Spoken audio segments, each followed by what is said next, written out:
रामायण की अमृत धारा में आप सबका स्वागत है। सभी सुनने वाले सज्जनों को जय सिया राम जी। लंका कांड भाग 8। सियापति रामचंद्र जी की जय, पवन सुत हनुमान जी की जय, उमापति महादेव जी की जय। जय जय सीताराम जी।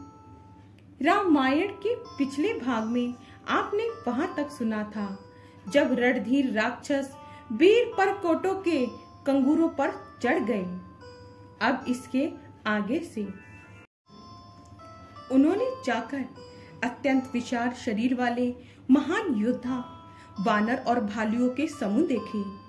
देखा कि वे रीछ बानर दौड़ते हैं, ऊंची नीची विकट घाटियों को कुछ भी नहीं गिनते, पकड़ पकड़ कर पहाड़ों को फोड़कर रास्ता बना लेते हैं। करोड़ों योद्धा कट कटाते और गरजते हैं, दांतों से होठ काटते और खूब डपटते हैं। उधर रावण की और इधर श्री राम जी की दुहाई बोली जा रही है।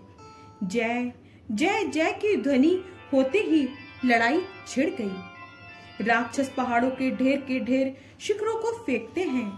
बानर कूदकर उन्हें पकड़ लेते हैं और वापस उन्हीं की ओर चलाते हैं। छंद। धरि कुधरे खंड प्रचंडे, मरकट भालू गढ़ पर डारही, झपटही चरण गही पटकी, मही भज चलते बहुरी पचारही, अति तरले तरुण प्रताप, तर पही तमकी, गढ़ चढ़ी गए, कपि भालू चढ़ी मंदिर ही निचहते, राम जसु गावत भये, राम जसु गावत भये। अब इसका हिंदी में अर्थ समझिए। प्रचंड बानर और भालू पर्वतों के टुकड़े ले लेकर किले पर डालते हैं। वे झपटते हैं और राक्षसों के पैर पकड़कर उन्हें पृथ्वी पर पटक कर भाग चलते हैं और फिर ललकारते हैं। बहुत ही चंचल और बड़े तेजस्वी बानर भालू बड़ी फुर्ती से उछलकर किले पर चढ़ गए और जहां तहां महलों में घुसकर श्री राम जी का यश गाने लगे। दोहा। एक कु निश्चर गही, पुनि कपि चले पराई, ऊपर आपू हेठ भटे, गिरई धरनी पर आई, सियापति रामचंद्र जी की जय। फिर एक एक राक्षस को पकड़कर वे बानर भाग चले। ऊपर आप और नीचे राक्षस योद्धा, इस प्रकार वे किले पर से धरती पर आ गिरते हैं। श्री राम जी के प्रताप से प्रबल बानरों के झुंड राक्षस योद्धाओं के समूह योद्धाओं को मसल रहे हैं। बानर फिर जहां तहां किले पर चढ़ गए और प्रताप में सूर्य के समान श्री रघुवीर जी की जय बोलने लगे। राक्षसों के झुंड वैसे ही भाग चले। लंका नगरी में बड़ा भारी हाहाकार मच गया। बालक, स्त्रियां और रोगी रोने लगे। सब मिलकर रावण को गालियां देने लगे कि राज्य करते हुए इसने मृत्यु को बुला लिया। रावण ने जब अपनी सेना का विचलित होना कानों से सुना, तब भागते हुए योद्धाओं को लौटाकर वह क्रोधित होकर बोला, मैं जिसे रण से पीठ देखकर भागा हुआ अपने कानों से सुनूंगा, उसे स्वयं भयानक दुधारी तलवार से मारूंगा। मेरा सब कुछ खाया, भांति भांति के भोग किए और अब रणभूमि में प्राण प्यारे हो गए। रावण के कठोर वचन सुनकर सब वीर डर गए और लज्जित होकर क्रोध करके युद्ध के लिए लौट चले। रण में शत्रु के सम्मुख युद्ध करते हुए मरने में ही वीर की शोभा है, यह सोचकर तब उन्होंने प्राणों का लोभ छोड़ दिया। बहुत से अस्त्र शस्त्र धारण किए सब वीर ललकार कर फिरने लगे। उन्होंने त्रिशूलों से मार कर सब रीछ बानरों को व्याकुल कर दिया। शिव जी कहते हैं, बानर भयातुर होकर डर के मारे घबराकर भागने लगे। हे उमा, आगे चलकर वे ही जीतेंगे। कोई कहता है अंगद हनुमान कहाँ हैं? बलवान नल नील कहाँ हैं? हनुमान जी ने जब अपने दल को विकल भयभीत हुआ सुना, उस समय वह बलवान पश्चिम द्वार पर थे। वहां उनसे मेघनाथ युद्ध कर रहा था। वह द्वार टूटता ना था। बड़ी भारी कठिनाई हो रही थी। तब पवन पुत्र हनुमान जी के मन में बड़ा भारी क्रोध हुआ। वह काल के समान योद्धा बड़े जोर से गरजे और कूदकर लंका के किले पर आ गए और पहाड़ लेकर मेघनाथ की ओर दौड़े। रथ तोड़ डाला, सारथी को मार गिराया और मेघनाथ की छाती में लात मारी। दूसरा सारथी मेघनाथ को व्याकुल जानकर उसे रथ में डालकर तुरंत घर ले आया। दोहा, अंगद सुना पवन सुते, गढ़ पर गयु अकेले, रन बाकुरा बाली सुते, तर की चढ़ कपि खेल, सियापति रामचंद्र जी की जय। इधर अंगद ने सुना कि पवन पुत्र हनुमान जी किले पर अकेले ही गए हैं, तो रण में बांके बाली पुत्र बानर के खेल की तरह उछलकर किले पर चढ़ गए। हृदय में श्री राम जी के प्रताप का स्मरण करके दोनों दौड़कर रावण के महल पर जा चढ़े और कौशल राज श्री राम जी की दुहाई बोलने लगे। उन्होंने कलश सहित महल को पकड़कर ढा दिया। यह देखकर राक्षस राज रावण डर गया।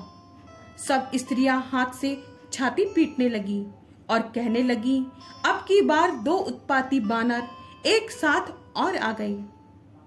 बानर लीला करके दोनों उनको डराते हैं और श्री रामचंद्र जी का सुंदर यश सुनाते हैं। फिर सोने के खंभों को हाथों से पकड़कर उन्होंने कहा कि अब उत्पात आरंभ किया जाए।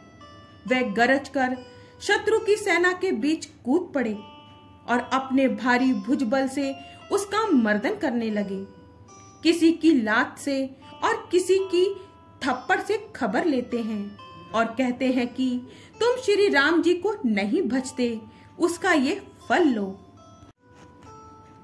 एक को दूसरे से रगड़ रगड़ कर मसल डालते हैं और सिरों को तोड़कर फेंकते हैं।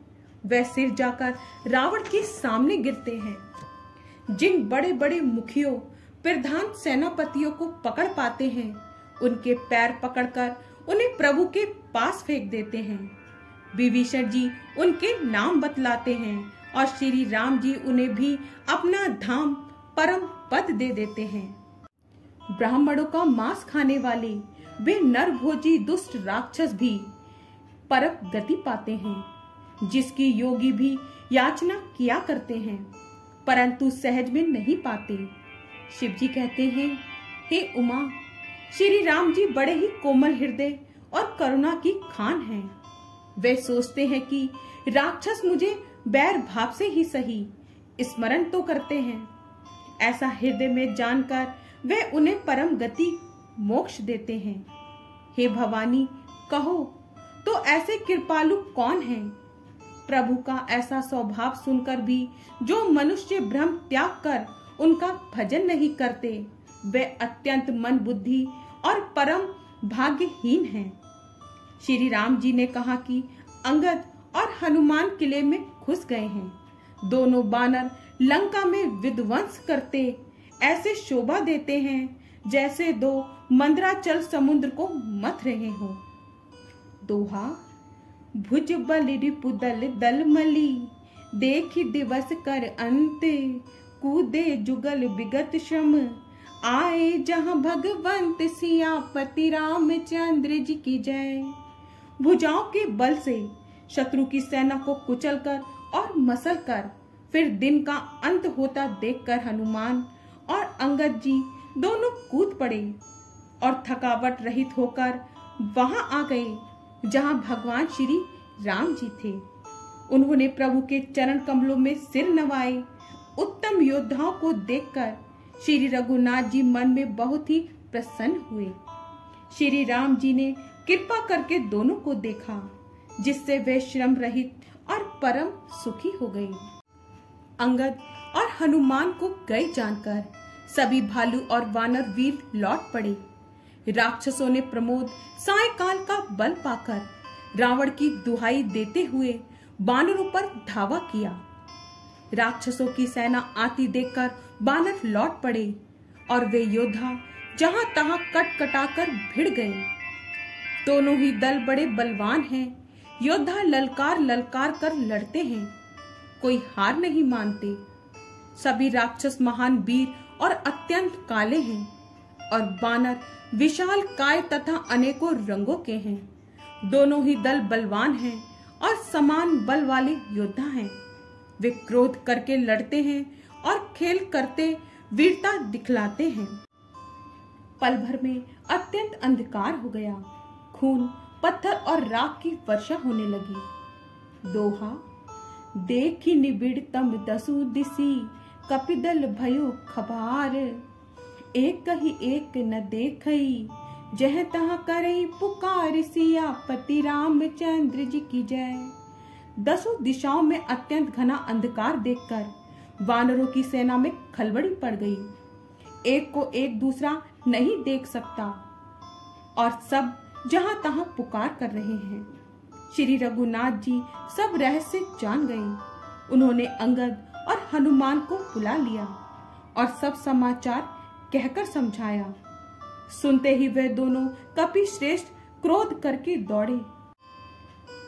फिर कृपालु श्री राम जी ने हंसकर धनुष चढ़ाया और तुरंत ही अग्नि बाण चलाया, जिससे प्रकाश हो गया, कहीं अंधेरा नहीं रह गया।